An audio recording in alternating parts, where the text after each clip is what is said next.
Subscribe कीजिए learn basics को और बेल आइकन को दबाइए कुछ नया सीखने के लिए। तो फ्रेंड्स एक बार फिर से आपका बहुत बहुत स्वागत है। मैं हूं विश्व। तो आज के इस वीडियो में हम जानने वाले हैं कि माइक्रोसॉफ्ट वर्ड में आइकन ऑप्शन का इस्तेमाल हम कैसे कर सकते हैं। जी हाँ, माइक्रोसॉफ्ट वर्ड में ये भी ऑप्शन होता है कि आप अलग अलग कैटेगरी के और अलग अलग तरीके के जो आइकन है वो माइक्रोसॉफ्ट वर्ड के पेज पे ऐड कर सकते हैं। बस एक ही कंडीशन होती है कि इसके लिए आपके कंप्यूटर में इंटरनेट कनेक्शन होना चाहिए। मतलब इस ऑप्शन का इस्तेमाल आप ऑफलाइन नहीं कर सकते हैं। ऑफलाइन वो आपको बोलेगा कि आप अपने कंप्यूटर से कोई आइकन ऐड करना चाहें तो आप ऐड कर सकते हैं। एक इंपॉर्टेंट बात, माइक्रोसॉफ्ट वर्ड के ऊपर मैं इससे पहले भी बहुत सारे इंपॉर्टेंट टॉपिक कवर कर चुका हूं। नीचे डिस्क्रिप्शन में प्लेलिस्ट का लिंक दिया हुआ है, वहां से जाकर के आप वो वीडियोस देख सकते हैं। तो अगर हमें आइकन ऑप्शन का इस्तेमाल करना है तो हमें जाना है ऊपर के रिबन में। देखिए इंसर्ट टैब आपको यहाँ पर दिख रहा है, ये रहा इंसर्ट टैब, इस पर क्लिक कर दीजिए। तो नीचे आप देखिए बहुत सारे ऑप्शन आपको यहाँ पे दिख रहा है और ये रहा आइकन टैब। ठीक है, सॉरी आइकन ऑप्शन आपको यहाँ पर दिख रहा है, एक चिड़िया बनी हुई है और पत्ती दिख रही है आपको।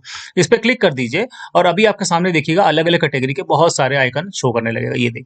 ये देखिए अलग अलग तरीके का आइकन है और ये रही कैटेगरी। लेफ्ट हैंड साइड में आपको ये सारी कैटेगरी यहाँ पे दिखाई पड़ रही है।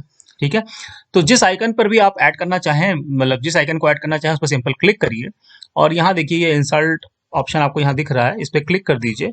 तो जिस आइकन को भी आपने सेलेक्ट किया होगा वो यहाँ पर ऐड हो जाएगा।